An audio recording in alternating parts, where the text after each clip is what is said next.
It's been an interesting week for TV comedians who take shots at U.S. President Donald Trump. First, Stephen Colbert's show was canceled by CBS, which is owned by Paramount.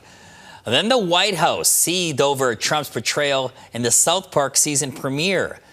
Penn State International Affairs professor Sophia McClennon joins us now to discuss more on this topic. Good morning, Sophia. Thanks so much for joining us. Thanks for having me. So the #1 late show in TV, the Colbert Show, abruptly canceled by Paramount last week, owner of CBS. The final season will be next year. Do you think Donald Trump had any influence on that? I think it's difficult to suggest the opposite, that his criticism of the show had absolutely nothing to do with the decision to cancel it. Of course, the argument that's being made by Paramount and CBS is that the decision was purely financial. But if you look at the sequence of events and the timing with the merger that they were proposing with Skydance Media, it suggests another story. How concerning is it then that a U.S. president can essentially silence entertainers who mock him, eliminating political satire? What does that mean for freedom of speech? I think there's two things to think about. One is the ways in which Trump has threatened satire. And of course, that is of significant concern, particularly when he seems to be having success with doing it. And that, I think, trend is quite different from what we saw during his first term, when he was angry all the time and had almost no impact whatsoever in silencing his critics. So I think that transition is really worrisome. But it doesn't mean that satire will be silenced. Colbert going off the air is not going to mean that the U.S. doesn't have a lot of satire. It's, present for the public to use to make sense of the Trump presidency. We have a lot of examples across history of times when satirists have been imprisoned, persecuted, sued, even murdered, and satire always comes back.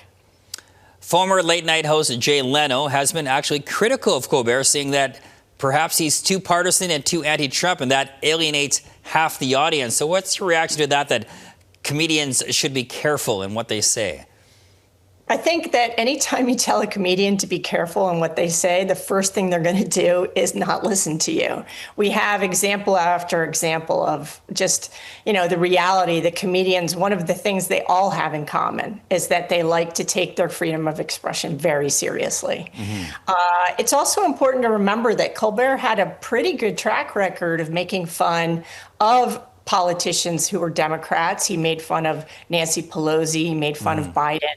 So this isn't a kind of satire that's completely skewed. What you see in Colbert is a satire that is going after sort of BS, things that are illogical, things that he disagrees with. And so he'll go after anyone who does that. Now, South Park, they released its season premiere last week on Paramount and also portrayed Trump in a way that had the White House furious. So given that Paramount just paid the show $1.1 billion for its streaming rights, is it unlikely that they'll do anything about Trump's pressure on them? I watched that episode. It was quite intense, let's say, as satire goes. I was really shocked. I think it's exactly what I said. It's South Park saying, oh, you think you can silence us? This is what we're going to do. And we will see much more of it. Again, one of the things that's interesting is that Colbert was told he was canceled, but not until next May. So imagine all of the things that he'll be able to do and say in the meantime. Finally, we kind of touched upon it already, though. We know that political satire or parody is essentially protected by the Constitution in the states. But how important is it to have that part of our society?